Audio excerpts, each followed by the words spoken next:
Somewhere in the United States right now, a man who has spent his entire life checking the box marked white on every form he has ever filled out is sitting on a piece of information he does not know exists. It is written into every cell in his body, encoded in a language he cannot read without help. And it says something about his family that no photograph, no birth certificate, and no conversation at Thanksgiving dinner ever told him. He has African ancestors, not symbolically, not culturally, genetically, measurably, undeniably, and he is not alone. Scientists now estimate that millions of Americans who identify as white, who have identified as white for generations, who trace their family trees back through unbroken lines of European surnames, are carrying African DNA they never knew about. This is not speculation. This is not a fringe theory circulating on some corner of the internet. This is the conclusion of some of the largest genetic studies ever conducted on the American population, using data from hundreds of thousands of people, cross-checked across multiple independent research teams at Harvard, Cornell, the University of Pennsylvania, and 23andMe's own research division. The numbers keep coming back the same. And once you understand how they got there, the story becomes less about surprising statistics and more about a piece of American history that was, for a very long time, deliberately erased. Start with the baseline. When researchers analyze the genomes of people who identify as African American, they consistently find that a significant chunk of that DNA traces back to Europe, not Africa.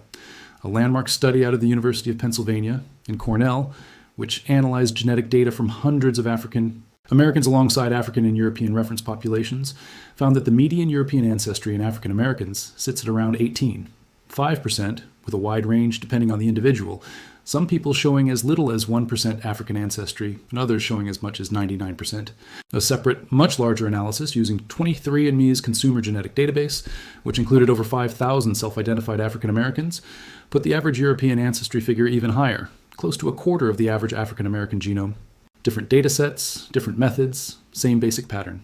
The average Black American carries a substantial amount of European ancestry, somewhere between roughly 18 and 25%, depending on which study and which population sample you're looking at. Now flip the question around. If African Americans carry that much European ancestry, where did it go on the other side? Because genetic mixing is not a one-way street. Every instance of admixture between two populations leaves a mark on both sides of that mixing event. If European ancestry entered the African American gene pool at scale, then African ancestry must have entered the European American gene pool too, even if it happened in smaller, more diluted doses spread across a much larger population. This is exactly what researchers found when they went looking. The same 23andMe research team that studied African American ancestry also ran the numbers on people who identified as fully white, of entirely European descent, no different family stories, no known mixed heritage, nothing. Using a dataset of nearly 150,000 self-identified European Americans, the researchers discovered that somewhere between 3 and 4% carried detectable African ancestry. In raw numbers, applied across the broader white American population, that works out to an estimated 6 million people. 6 million Americans who think of themselves as 100% white, filling out their heritage on forms, telling family stories about which corner of Europe their ancestors came from, who are in fact carrying African DNA passed down from an ancestor most of them will never identify by name. The amounts involved are usually small on an individual level, typically somewhere between 0.5% and 0.75% of a person's total genome. That might sound negligible, but geneticists can use the length and pattern of these DNA segments to estimate roughly when that African ancestor lived. Because DNA segments get chopped into smaller and smaller pieces with each generation through a process called recombination, a segment of a certain length points to a certain number of generations back. For most of these hidden African ancestry cases, the math points to an ancestor who lived around 6 to 8 generations ago, which lands squarely in the 18th or early 19th century. In other words, this mixing did not happen recently. It happened during the era of slavery, and it has been quietly diluting and spreading through white American family trees ever since, invisible to genealogical records, invisible to family memory, but still sitting there in the DNA. Before going further, it helps to understand exactly how scientists pull a number like 6 generations ago out of a saliva sample, because the method itself is part of what makes this finding so hard to dismiss. Every person inherits DNA from their parents in long, continuous chunks, not as one uniform blend. Each generation, those chunks get shuffled and cut into smaller pieces through a natural process called recombination, which happens every time an egg or sperm cell is formed. A parent's chromosome gets sliced up and reassembled with pieces from the other parent. So a child ends up with a patchwork of shorter and shorter segments the further back in time the shuffling has been happening.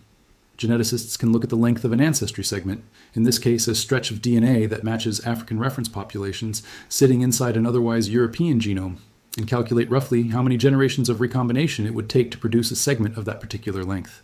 Long, uninterrupted segments mean a recent ancestor. Short, heavily fragmented segments mean an ancestor many generations back.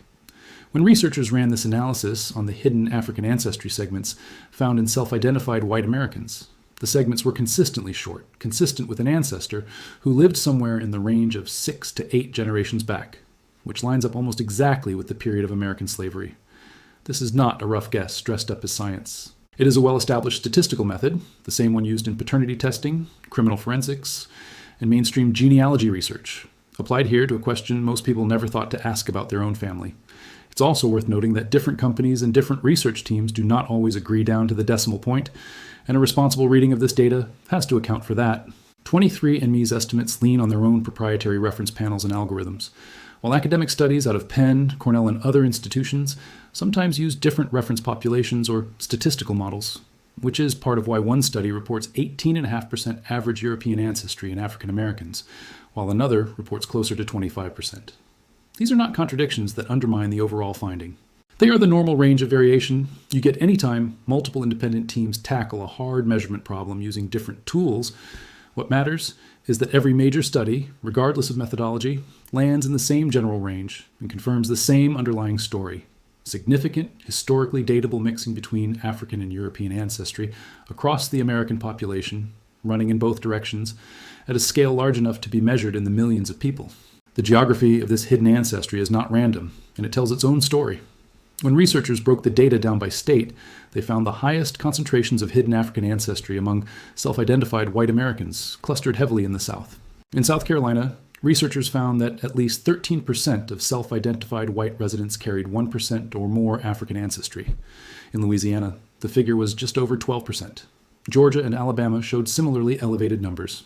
Compare that to states in the North, the Midwest, or the Mountain West, where the percentage of white residents with detectable African ancestry drops off substantially. This is not a coincidence. It is a genetic map of where slavery was most deeply entrenched, and it lines up almost perfectly with the historical record of where the enslaved population of the United States was concentrated in the 18th and 19th centuries. The mechanism behind this pattern is uncomfortable, but it is not a mystery, and geneticists do not treat it as one. When researchers looked at which chromosomes carried the European ancestry in African American genomes, they found something telling. The X chromosome, which is inherited differently by men and women, showed a much higher proportion of African ancestry than the rest of the genome. Men pass their X chromosome only to their daughters, while women pass an X chromosome to both sons and daughters.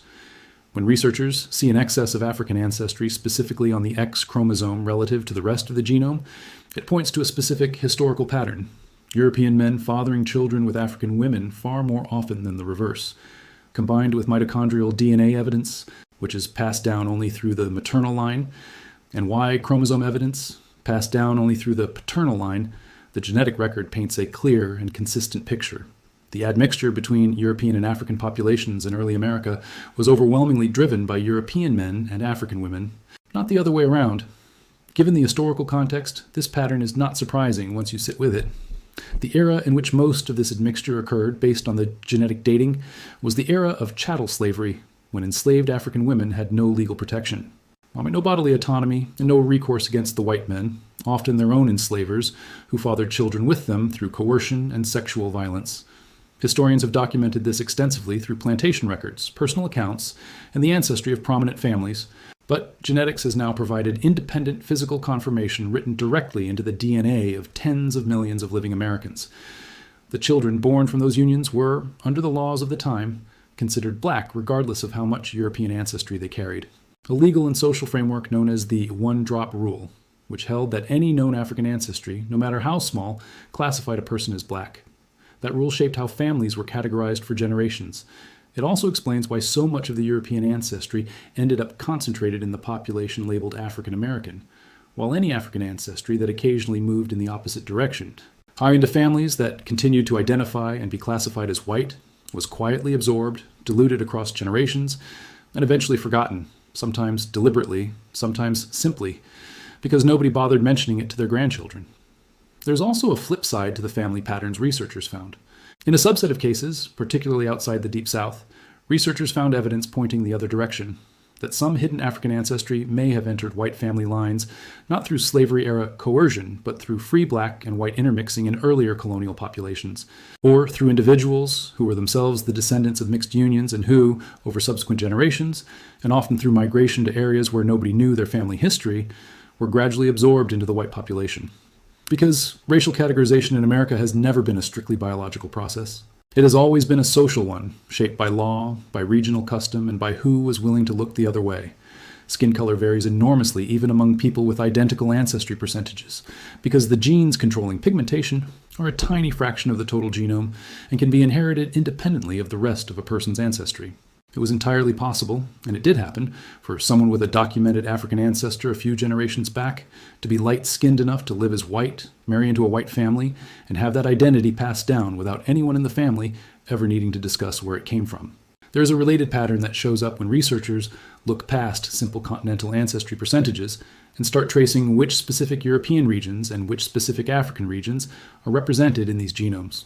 Most African Americans carrying detectable European ancestry show DNA matching populations from the British Isles, Ireland, and parts of Western Europe at far higher rates than DNA from Southern or Eastern Europe, which tracks closely with the documented origins of the plantation-owning class in the American South, the majority of whom traced their own ancestry to England, Scotland, and Ireland.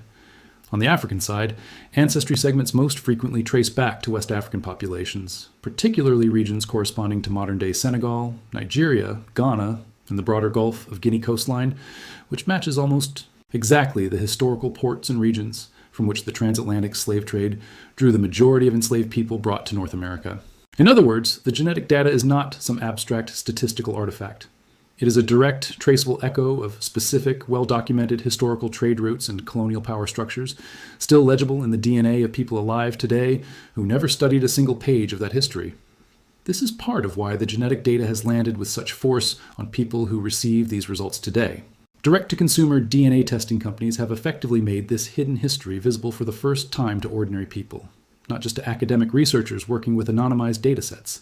Genealogists and journalists have documented numerous individual cases of white Americans, some of them with deep, well-documented family histories going back to the colonial era, who took an ancestry test expecting a tidy European breakdown, and instead found an unexplained percentage of African ancestry sitting in their results.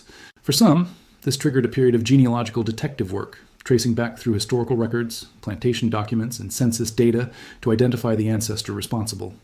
For others, the finding remains a permanent mystery, a fact about themselves they now know but may never be able to fully explain.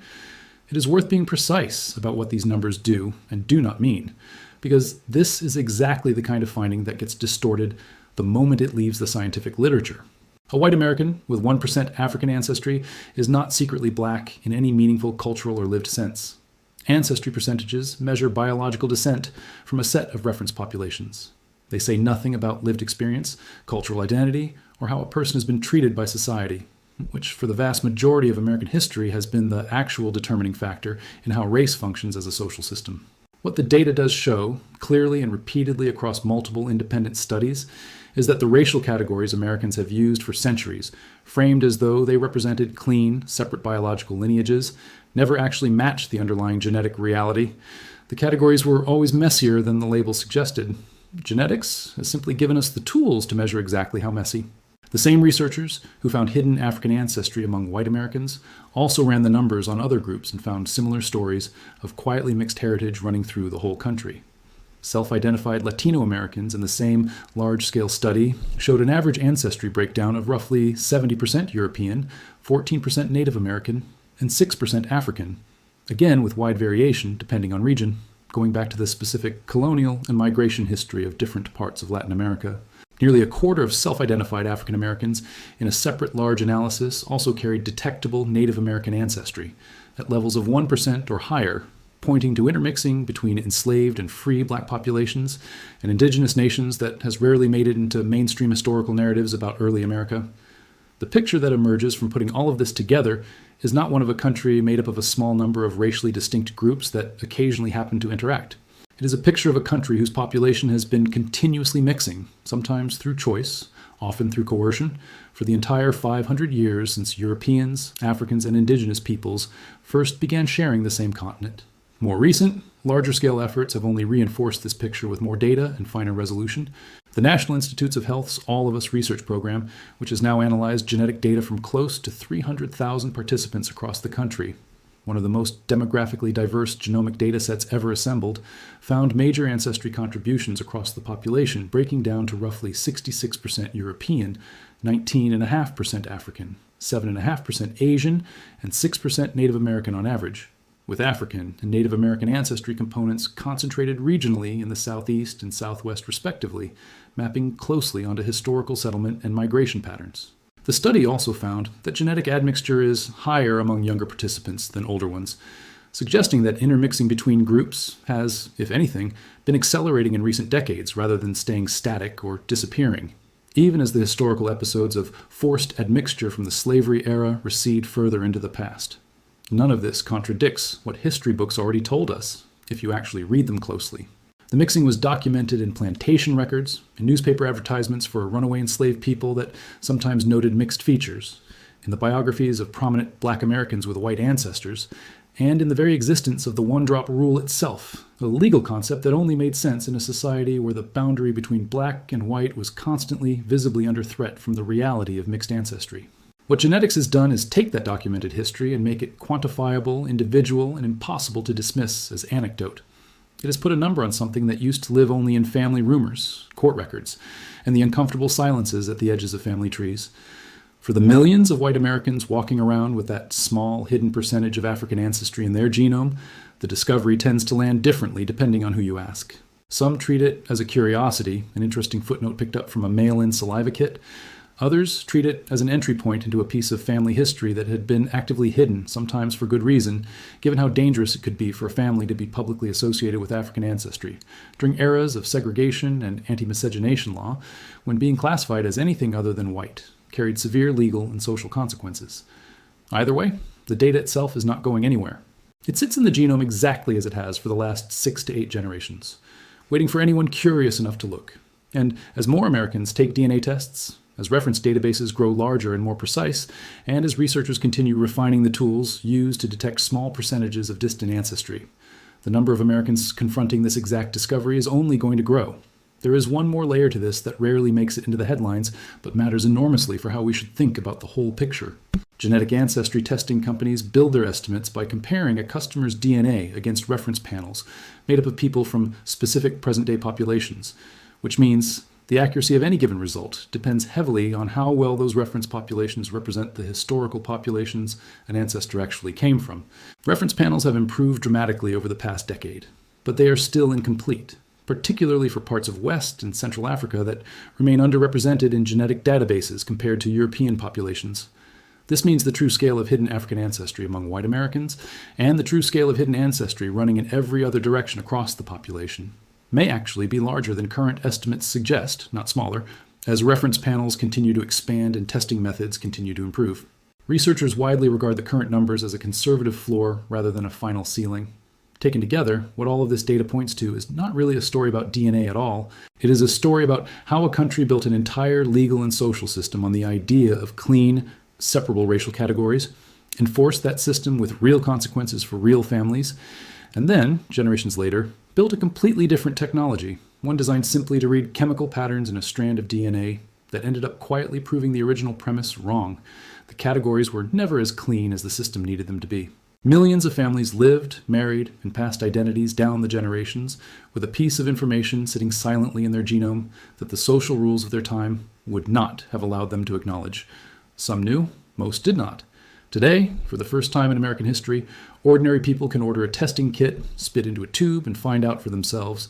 The line between black and white in America was never as clean as the paperwork made it look.